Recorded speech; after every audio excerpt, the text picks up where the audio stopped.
Howdy, partners. Welcome to episode 35 of the show where we stay away from LA and discuss the rest of the West. I welcome in my foil from the Hoop Collective, Timothy Good Times Bontemps. Howdy, partner. Mr. How you doing? Doing all right.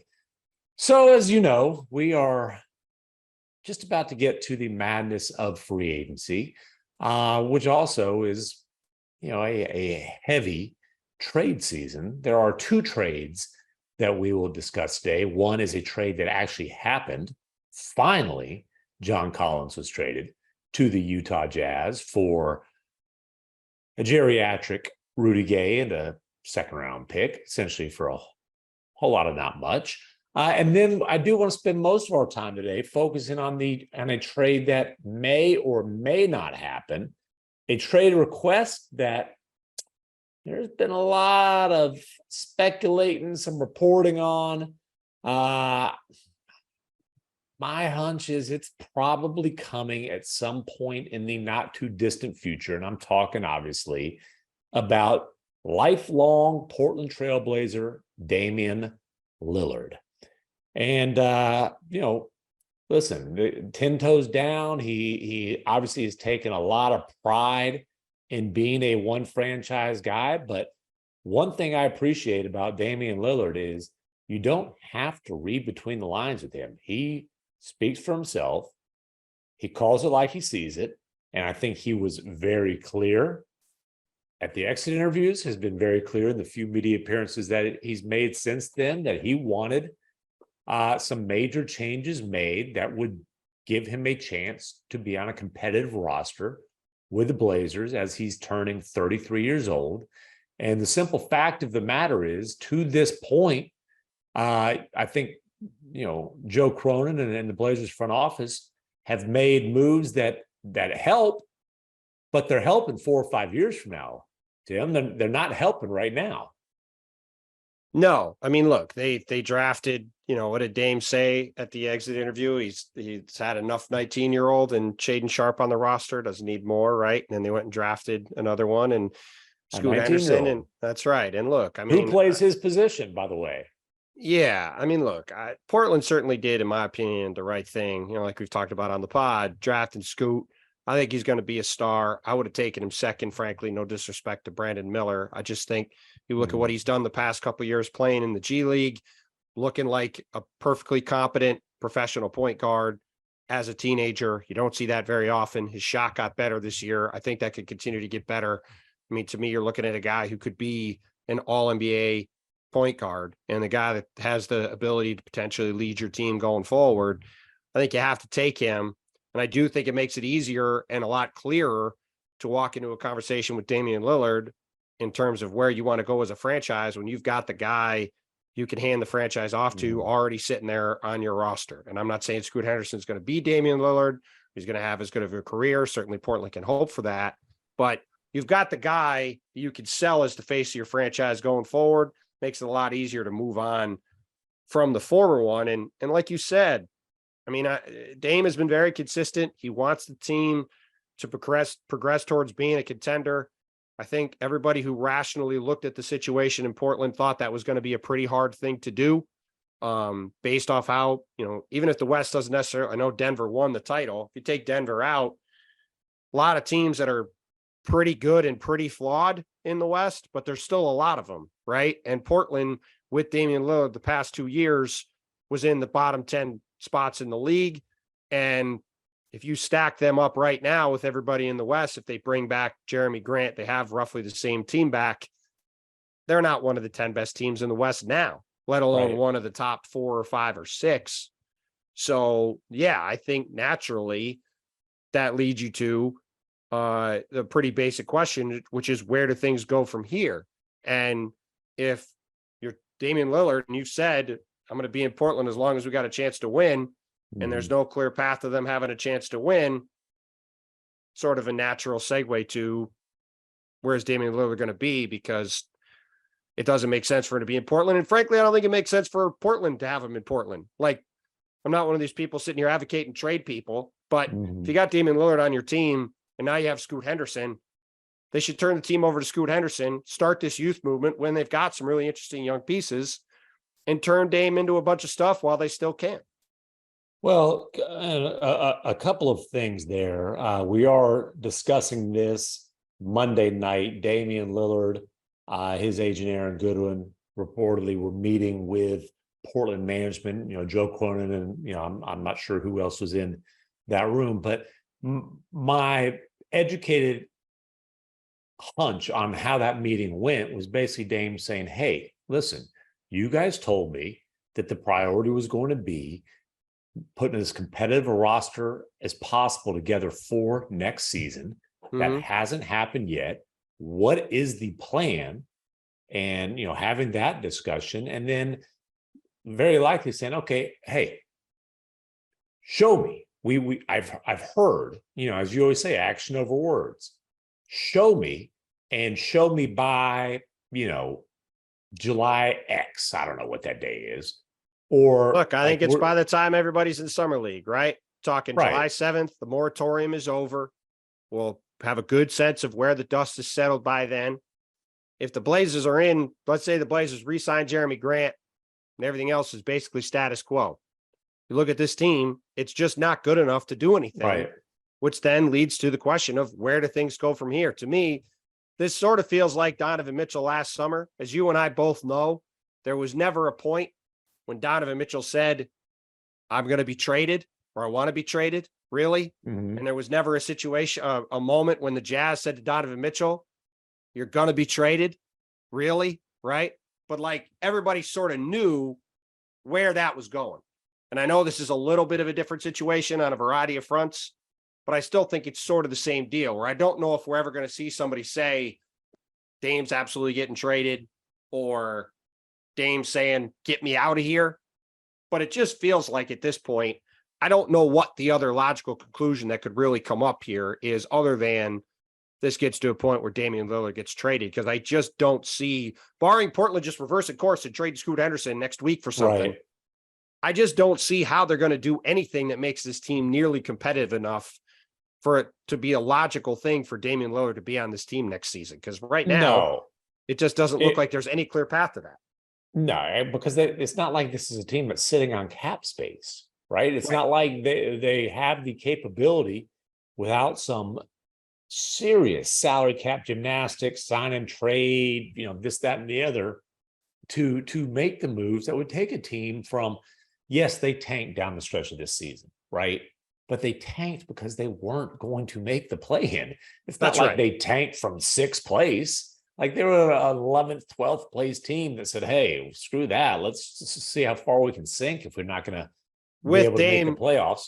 With Dame having arguably the best season of his career on top of it, by the way. Well, and that's the thing. Damian Lillard has shown an extreme amount of patience with Portland. And I'm not trying to blame the current Portland regime. I think they were dealt a tough hand. And you kind of, do you make really what I would consider panic moves to maximize the last few years of Dame's prime, or do you do what you think's in the best interest of the franchise for the next decade? But they do seem to want both. And look, trading Damian Lillard, the immediate cost, I think, for the Blazers is that's the guy who's selling tickets. That like Scoot Henderson will sell some tickets, but let's be honest, 19-year-old rookie guards, with the exception of an occasional Luka Doncic, are going to struggle. You're not going to pack the arena with a 19-year-old rookie guard who had an okay year with the G League, but it's not. My point is, Scoot, like if you're expecting Scoot to step in right away and just light the world on fire and sell tickets, I think you're expecting too much. Damian Lillard sells tickets. The franchise would make more money with Damian Lillard continuing to be the face as these kids come along, but he's been very clear that's not his plan. And again, he's been patient. I think if, clearly things went sideways with Neil O'Shea, the former GM, and Dame toward the end there. If the franchise didn't part ways with O'Shea, this might have come to a head a couple of years ago. But in those 2 years, one, Dame's hurt. Okay, a tank makes sense. But last season, he's having the best statistical season of his career. And let's just call it like it is. The franchise goes to him, whatever it was, with a couple months left in the season, a month and a half left in the season, said, "Hey, Dame, boy, you're putting together this all NBA season, but we got a tank, man. Like, we're not good enough. And if we're going to have assets moving forward, we've got to maximize these." And so he shut it down. And, with kind of the understanding of this is in the best interest of a bounce back year next year. And as you pointed out, it's understandably very difficult for Damian Lillard to look around right now and say, okay, things are going to be a whole lot different this year. And Joe Cronin might be guilty of overpromising, which is, I'm not saying he lied. I'm saying I think he was, a GM who steps into this job, has a good relationship with Dame from his previous, tenure with the franchise, and really wants to build a team that can be competitive around him. And, that's what Dame's pushing for. And, Cronin's saying, okay, hey, we can do this. We can do this. And then when it comes down to it, he says, wow, if that's our priority on draft night, it's not a good decision for the franchise. So, and not just privately saying these things, but, Joe Cronin and Dame, they were on the same page in the exit interviews. Dame's still on that page. It's not the draft night moves, or it was a different chapter. It wasn't the same page. Well, look, I think everybody, to me, the weird thing about this situation is that I don't think there's nobody that's done anything wrong, and there's nobody that's really acted in a way they shouldn't have, I think, on either side.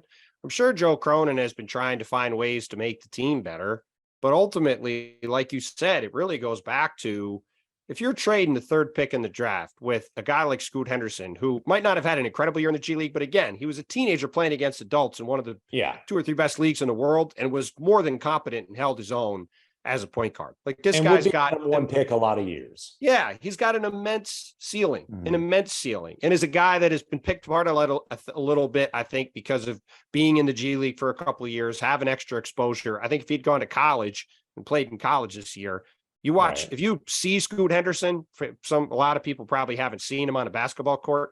The guy is built like a brick house. Like, he's got the ability to walk in and physically hold up in the NBA right away. He's a hyper athletic Marcus Smart.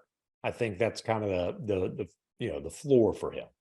Yeah, and I mean, I think there's a very real chance he's the next Derrick Rose, Russell Westbrook, Ja Morant level All NBA point guard. So again, like, you get a guy like that you're going to have for the next decade, you got to get a ton to trade him. And I think is where everything has sort of gotten to this point by everybody doing the right thing. Dame has played along and sort of sought out the thing that's best for Portland going forward, trying to get the team the best draft picks they can in the last couple of years to get either a difference-making player via trade or a difference-making player in the draft. The Blazers last year, I mean, our old buddy Mike Schmitz is running the scouting department. Nobody knows the draft better than Mike. They drafted Shaedon Sharpe last year, a guy with immense upside. We'll see if it comes together, but he was just a toolbox of a prospect who didn't play at Kentucky, comes into the draft super young, raw athletic player. They draft him. Now they draft Scoot Henderson again, probably, in my opinion, the second best player of the draft with the third pick in a draft with a generational prospect. Like, they're doing the job, getting young players in the door. The problem is it just isn't in line with where Damian Lillard's timeline is in terms of trying to win. And that's why, to me, the best thing for the Blazers at this point is to trade Damian Lillard and for everybody to start fresh. Dame's still going to have the statue. He's still going to be the greatest Blazer ever when you look at his whole career and the whole thing together over the course of time. Clyde Drexler would be a discussion, but sure, he's a statue player. He's a statue. He's got the all-time scoring record. He's been a remarkable player there. He's a legend there, deservedly, for the rest of the time. But at the end of the day, what's better for Portland? To have Dame finish his career there and sort of just middle his way out. And by the way, sort of be in the way with Scoot Henderson, a guy who I think it's better for his development to hand the keys over. Or even if, like we've talked about, between the combination of Dame's size, his age, his contract, the other trades that have happened, you're not getting a Rudy Gobert trade. You're not getting a Donovan Mitchell trade probably for Damian Lillard, but you still can get multiple draft assets, several draft assets, young players, stuff you could get in the door to continue to have stuff to build with going forward with this young core. I don't think there's a contest of which way it makes more sense. And and like the other thing too, like you're right that Dame would sell more tickets right now, but the Blazers aren't going to be the 2018-19 Cavs or the 2010-11 Cavs or one of these other teams that has to start a rebuild and there's nobody to watch. Yeah, they've got some guys in the cupboard for sure. That's right. Even if they're going to win, even if they go 20-62, right? You're still rolling out there with Shaedon Sharpe and Scoot Henderson and whoever they get in this trade. And like fans will be able to say, I can watch Scoot learn every day. I can watch Shaedon Sharpe learn every day. It's not like watching the process Sixers where they're just rotating through guys you've never heard of and they're winning 10 games and you're just hoping that you get lucky in the draft. That's sort of the beauty of the situation Portland's in. They got lucky in the draft already. They got Scoot Henderson. So to me, it makes it all the easier to have this conversation now and say, look, like to me, if I'm Joe Cronin, I sit down with Dame today and say, look, we're going to try to pull a rabbit out of a hat over the next 10 days. Yep. But if we can't, let's figure out a deal that makes sense for you and makes sense for us and allows you to get to a place where you can win and for us to build around these young guys. Because I just don't think there's a way you can marry those two things. And that's the weird thing about it. I just don't feel like it's a failure on either side. I just think it's sort of the natural progression of how this thing is played out. Right. And you talk about a rabbit out of a hat. You assume they're not willing to discuss Scoot Henderson. So it's like, right. What hat are you using to pull this rabbit out? Well, and by the way, their draft pick the next several years is encumbered because it's lottery protected to Chicago for a while. So exactly. And then, even like the Scoot, like if they were going to trade that pick, and we don't know what discussions they had, we don't know what was there, but guys that have been kind of in the rumor mill. Zion would come with its own set of risks, obviously. Paul George, boy, you're really committing to a guy in his 30s who unfortunately just doesn't make any sense. Issues. Right. None of those trades, none of those trades, he's not committing to being there long term. So none of those trades made any sense from the beginning for Portland. Right. So here's Damian Lillard. And as good as CJ McCollum was, since Dame's become a superstar, he's not had an all-star teammate. And the only one he's had, the only one he's had in his career is LaMarcus Aldridge. When he was just getting started. So he's 33 years old. And I do believe this is, whether it's a mutual decision or whether it's Dame saying, hey, let's do this as cleanly and respectfully as possible, but I want to go to, and we don't have to guess on where he wants to go. He said it out loud with Brian Custer on Showtime. Miami is the clear destination that he would prefer. Brooklyn would be kind of I believe, a distant second. And that's the list, right? Now, Portland doesn't necessarily have to play off of that list. But you're getting, let's be honest, you basically kind of do, because if you're going to make a trade for Damian Lillard and you're the team that's giving something up to get him and paying him all that money, you don't want Dame to feel like, man, this isn't what I wanted. This isn't where I wanted to be. So it's not a no trade clause, but we've seen this play out often enough to believe Damian Lillard would have significant influence on where he goes. So let's start with a clear front runner, the Miami Heat. If you're Joe Cronin, what are you looking for there? And let's start here.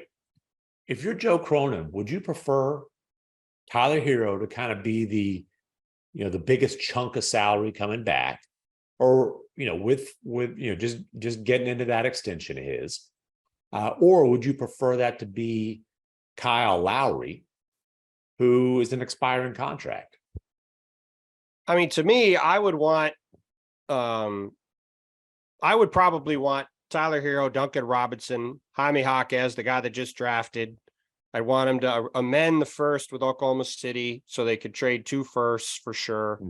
Well, I guess they could do 28 and 30.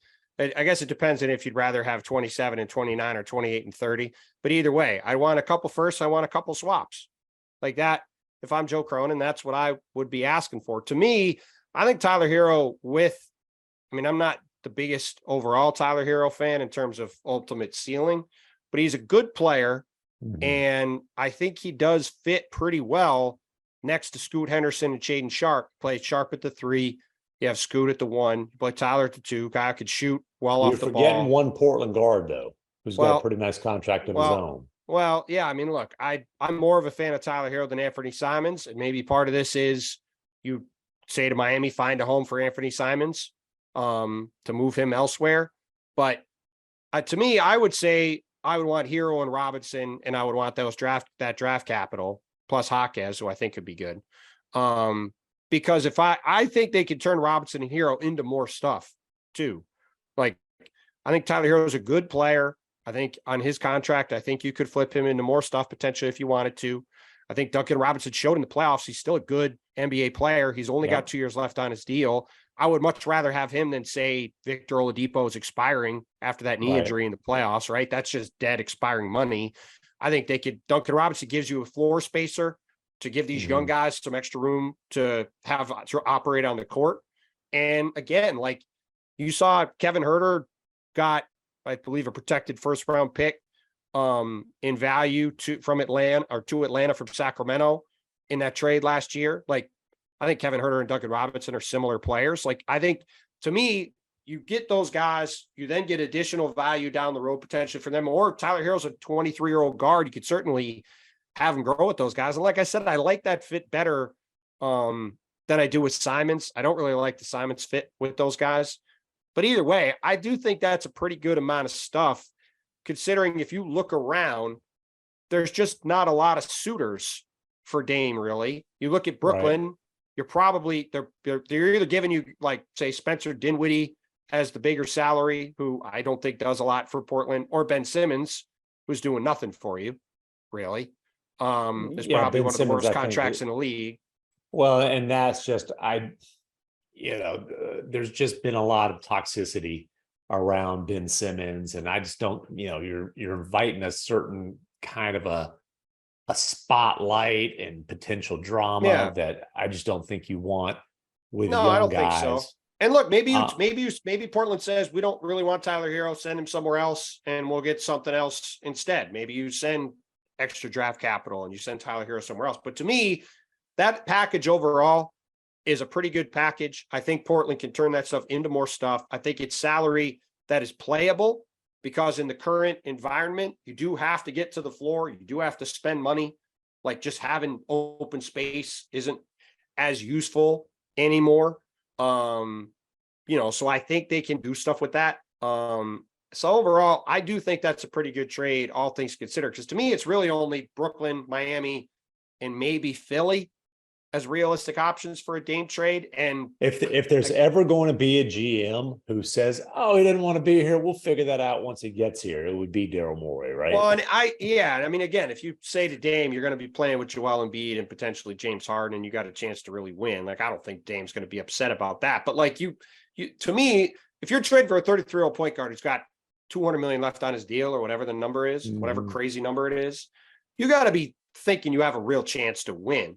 That's why, to me, Brooklyn would be an odd team to go all in to trade for him. I understand, like Brian Custer threw out a few teams, and Brooklyn was one of them. He said, well, I'm buddies with Mikal Bridges. But like Miami, you look at it, you got Bam, you got Jimmy, you got Dame. It's arguably the best big three in the league. You got a real chance. But like, to me, Brooklyn is what? Portland East then? They're like sort of the team he had with Dame. You could argue Bridges might be the best player that Dame as a superstar player. But I agree with you. I mean, they're gonna let's say they re-sign Cam Johnson. Let's just throw it out. Let's just play it out, right? They trade for Dame. They re-sign Cam Johnson. Like, you got Mikal Bridges, Cam Johnson, Dorian Finney-Smith, Nick Claxton, and Dame. Like, that's a good team. I really love Finney Mikal Smith Bridges. might have to be in the deal going to He Portland might be, too. but the point is, Yeah. like, whether say it's Royce O'Neal, right? Whoever. The Right. point is, I don't think that team's as good as the elite teams in the East. Like, it's a good Yeah. team, but Right. It's a they're 5 fighting seed, right? Yeah, like they're fighting with Cleveland and New York and Miami, like in the middle of the pack in the East, and maybe they win a series and maybe they get lucky and win 2. But it's just hard for me to see that team going from where they are now to being a true title contender. So are you really going to trade all these assets to get Dame to be a 500-ish team, or, a middle of the pack team in the East playoff picture? I don't know. I guess. Like, I love Dame. It just seems like an odd fit. I would wager that the draft capital, if Hero's in the deal, would be less than what you said, simply because I just don't know how much leverage Portland would have in that situation when, like you said, it's a very limited trade market. And it's not to the Bradley Beal point, right? Well, here's what I would say. Miami knows the situation it's in. Mm-hmm. And I think Miami knows, if you realistically look at the Heat's run this year, they had a great run. They got to the finals. They gave Denver a decent push in the finals, but that team wasn't good enough to win. I think everybody there is understanding of that. And you're working on a time clock with Jimmy Butler. There's only so many bites at the apple you've really got left with him. And if you can get Damian Lillard right now, they might be the best team in the East. I might pick them to win the East if they have Dame with those other 2 guys. Mm-hmm. And I think Miami would say, we can figure something out later, but we're not going to let this go by the board fighting over a first round pick 7 years from now when Pat Riley's going to be 82. Right. Like, and Jimmy Butler will be whatever, and Dame will be 40. Yeah. And like, I think, because look, you could say, like, credibly, you could say, if Philly gets involved, Tyrese Maxey might be the best player anybody has of those 3 teams, right? Though you do have to pay him, depends on what your valuation is, but like, he's got a lot of potential. Brooklyn has the most draft picks, right? Miami's got a bit of a combination. Not their own, but they've got draft picks. Right, but they've got Phoenix's pick, they've got an interesting Dallas pick, they've got some stuff, but to me, Miami's got a combination of both. And like you said, it makes the most sense in terms of, you would have to assume if Dame is ranking, it's where he wants to go.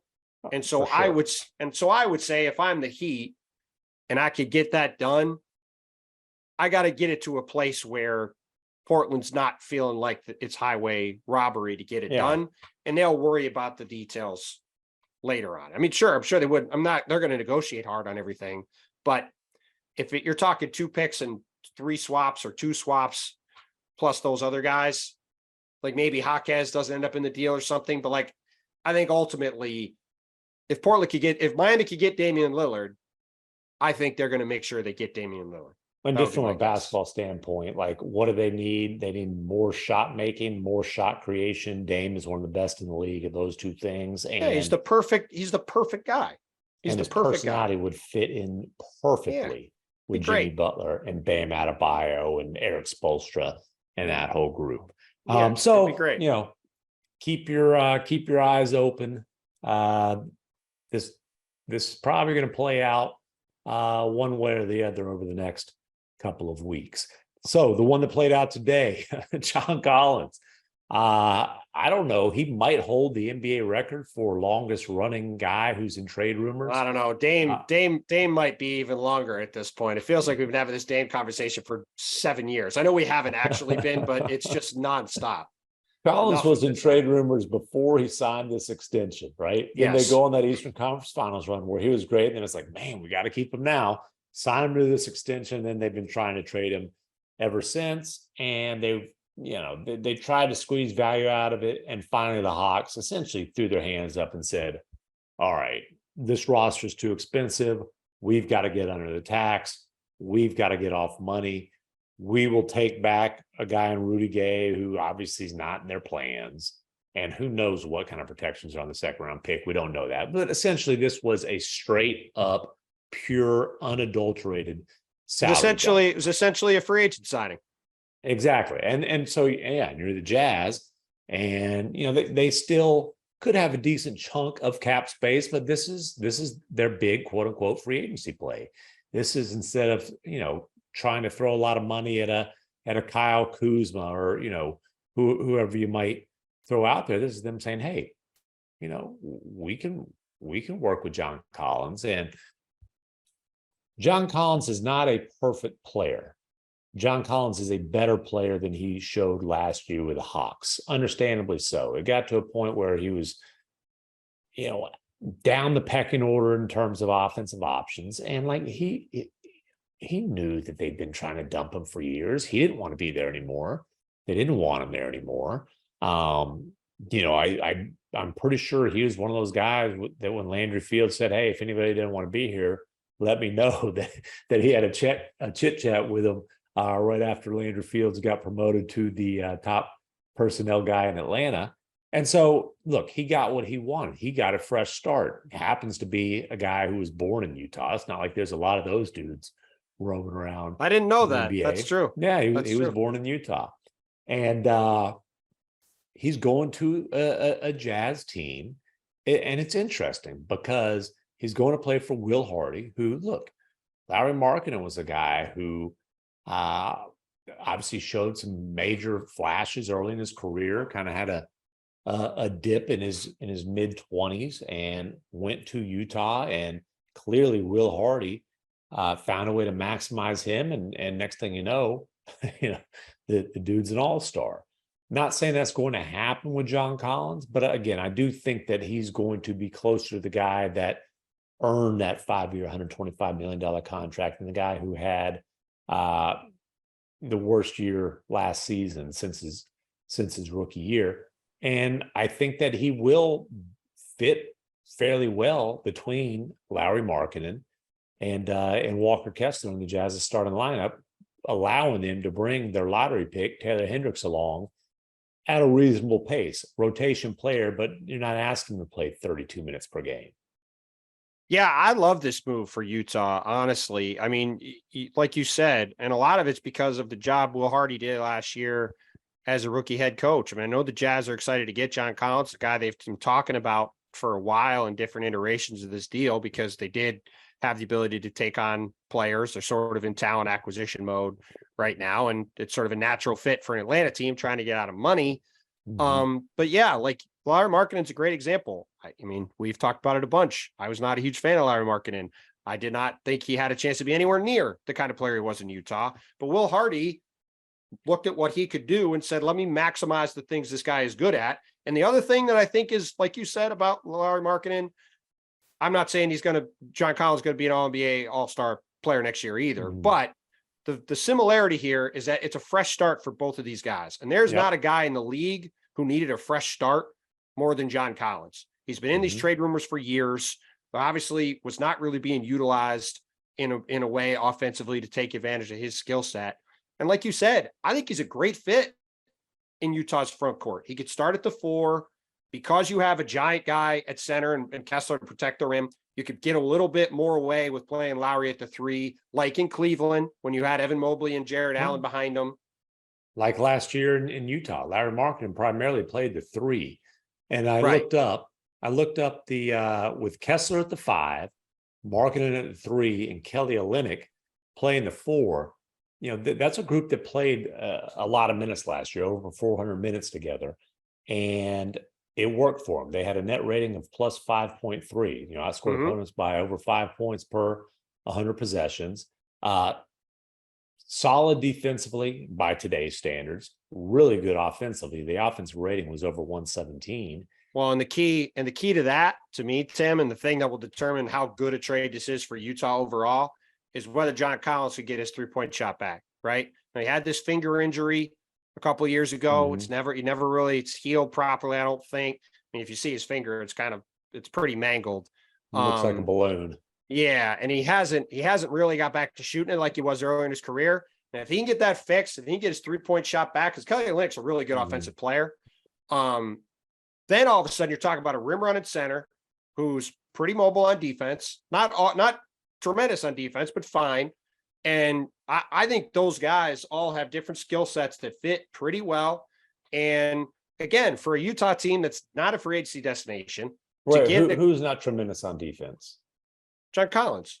Oh, okay. I thought you said Kessler. No, You no, said no, no, no. you said rim running center. Okay. Oh, I'm a rim running big. John. I meant, yeah, Yeah, rim running yeah. big. I'm sorry. A pick and roll lob threat. Yeah, Right. exactly. Okay. No, to be clear, Walker Kessler's an excellent defensive player. I was just talking about John Collins.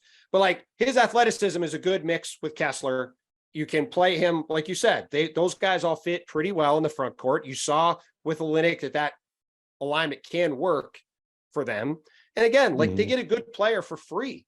Like this is the Utah Jazz that are a rebuilding team that they're not going to get really good players to come to Utah in free agency unless they really overpay, especially at this point in time. Maybe when they're a contending team, they can get guys to come, but they're not that right now. So I love this deal for them. And I think, again, we've seen Will Hardy can get the best out of players. And I think it's a really nice look for them. Thought they had a good night in the draft the other night. As far as I know about this stuff, we'll see where these guys develop. But look, Will has shown he can develop players. Danny Ainge is one of the best, and Justin Zanuck both. Justin's done a great job over his time in Utah. They've got a really good front office. The Jazz have everything I think you could want overall structurally in a franchise with the group they've got. Now they just got to keep building. And this is, I think, a good step in the right direction. And I know we talk about the West on Howdy Partners. We'll see what Atlanta does. They now have a $25 million trade exception. Maybe they could go make some moves to tweak around that roster. Well, obviously they got to do other stuff. Save money. Well, they can, but I just mean they could move other money around. Like they have a lot more flexibility now. So we'll see what they can do, right? Yeah. Maybe they don't do anything, but it's going to be interesting to see where their summer goes. I think it's safe to say they're probably not done making moves one way or the other with that team. But yeah, for the Jazz, I thought this was a great trade for them, and they've just really done a lot of smart stuff. Oh, really? I mean, we're almost coming up on a year from the Rudy Gobert trade, and you look at where the franchise was this time 1 year ago. Yeah, we had this. This time a year ago, we were wondering, all right, are they going to move on from these guys? What are they going to do? Like, where are they going to go? And you look at where they are. It's time to move on from these guys. How are they going to do it? Sort of where we're just talking about with Portland, right? I mean, obviously a much different situation, but kind of the same thing. Like it feels like it's time. And you look at the Donovan Mitchell trade, you look at the Rudy Gobert trade, you look at the way Will Hardy did last year in his first year. You now look at this move. Like the Jazz are in an awfully good spot. And I think if you're a Jazz fan, you got to feel pretty good about the direction of this franchise and the overall state of things a year out from a couple pretty seismic trades. Like if you'd said a year ago, you're going to trade Rudy Gobert and Donovan Mitchell in the span of 6 weeks, and you're going to feel pretty good about where the Jazz are at a year from now. I think Jazz fans would have taken that for sure. You're going to turn over the entire starting lineup over the course of a handful of months. And, they still will have some cap flexibility this summer, obviously loaded with picks going forward. The cap flexibility this summer depends in large part on 2 player options. That's Taylor Horton-Tucker and Jordan Clarkson. I think if you're putting your money down, this isn't a report. This is just, I'm telling you where to place your bets. I would bet on Horton-Tucker opting in, trying to continue to build on the end of the season that he had last year with a franchise that wants to develop him and, could see him as part of the future. I would wager on Clarkson opting out. That wouldn't necessarily mean that his time in Utah is coming to an end, but this is Clarkson coming off scoring 20 points per game as a starter last year. This is his chance to get that one last really nice contract.